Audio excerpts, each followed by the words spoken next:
Okay, this is Genesis chapter 10, the message. This is the family tree of the sons of Noah, Shem, Ham, and Japheth. After the flood, they themselves had sons. The sons of Japheth: Gomer, Magog, Madai, Javan, Tubal, Meshach, Tiras. The sons of Gomer: Ashkenaz, Riphath, Togarmah. The sons of Javan: Elisha, Tarshish, Kittim, Radanim. The sea-faring peoples developed from these, each in its own place by family, each its own language. The sons of Ham: Cush, Egypt, Put, Canaan. The sons of Cush: Seba, Havilah, Sabta, Rama, Saptika. The sons of Rama: Sheba, Dedan. Cush also had Nimrod. He was the first great warrior of the earth. He was a great hunter before God. There was a saying, like Nimrod, a great hunter before God.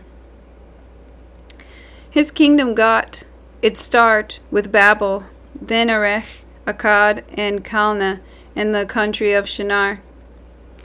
From there he went up to Ashur and built Nevaeh, Rehoboth, Ir, Kala, and Rezin between Nevaeh and the great city Kala. Egypt was ancestor to the Ludim, the Anamim, the Hababim, the Naphtuhim, the Pathruzim, and Kaluzim, the origin of the Philistines, and the Kaphtorim. Canaan had Sidon, his firstborn, Heth, the Jebusites, the Amorites, the Girgashites, the Hivites, the Arkites, the Sinites, and Arvadites, the Zemorites, and the Hamathites.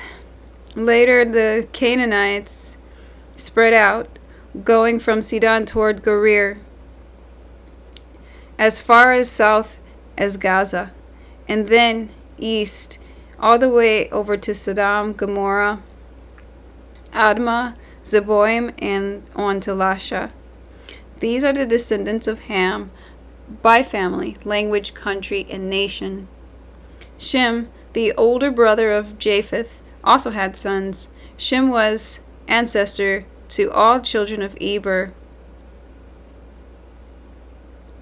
The sons of Shem: Elam, Ashur, Arphaxad, Lud, and Aram. The sons of Aram: Uz, Hul, Gaither, Meshech. Arphaxad had Selah, and Selah had Eber. Eber had two sons, Peleg, also named because in his days the human race divided, and Joktan. Joktan had Almodad, Sheleph, Hazarmarvath,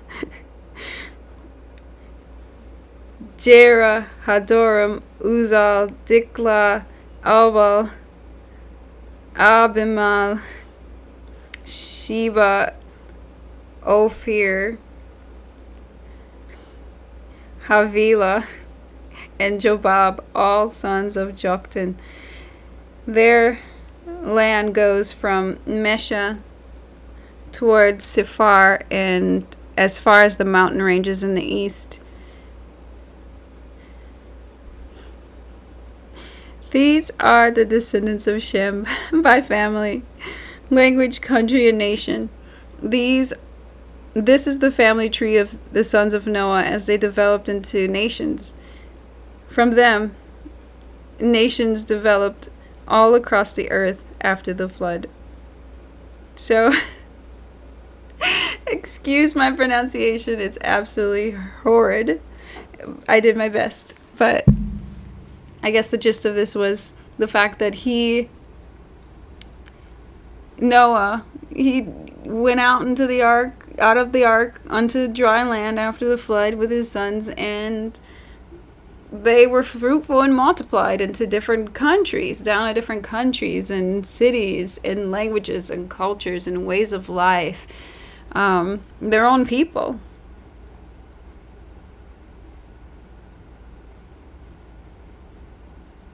So yeah, it's about all I'm going to say about that today. If you found anything more about this, I mean, you can trace your lineage. We all come from Noah and his 3 sons. And so,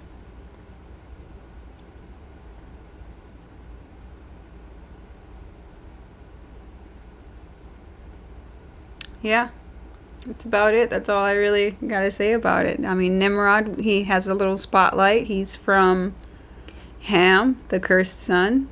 It says in verse 25, he was a great hunter before God. Like that, so much that there was a saying about him that people would say, like Nimrod, a great hunter before God. Like he was just that well known and that good at what he did, hunting.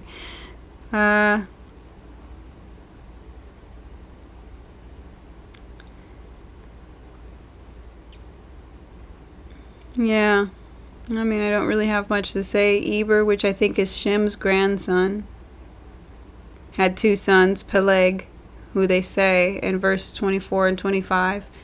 Arphaxad had Shelah, and Shelah had Eber. Eber had 2 sons, Peleg, also named because in his days the human race divided, in Joktan.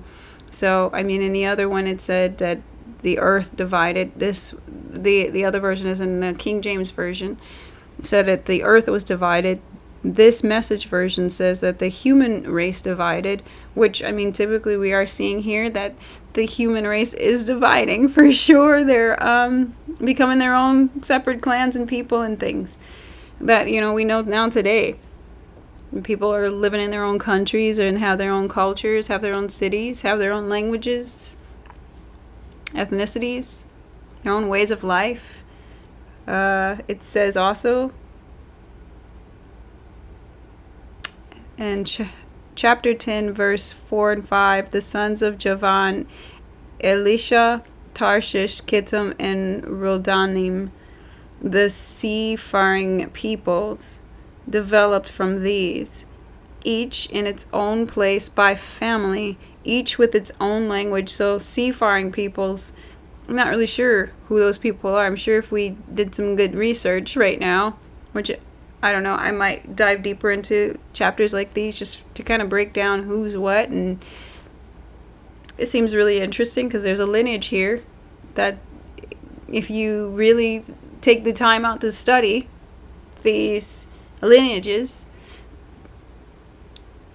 you could find out a whole lot about who's who in the world.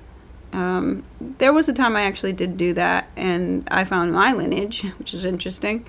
But it's been a while. I should probably look back into this, so I'll keep like a space in my mind for Genesis Chin and the lineage, just to kind of get a better understanding of this chapter, because it's significant. It's written here in this word, so it means something. And I think the main point of it is, that the world was repopulated and everyone kind of divided and did their own thing and made their own culture and country and things. But I think also it's to be able to trace your lineage in some way, to find out where you came from and what people, you came from originally.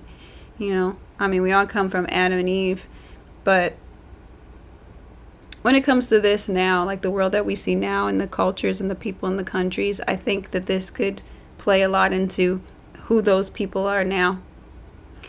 I don't think it would completely, but I think this is the beginnings of that. So anyway, that's about it for now. I hope you enjoyed me trying to pronounce these names, and I thank you for tuning in. And I pray many, many, many blessings over you. And if you have any additional observation or just things that you found interesting about this chapter, please don't hesitate to comment about it.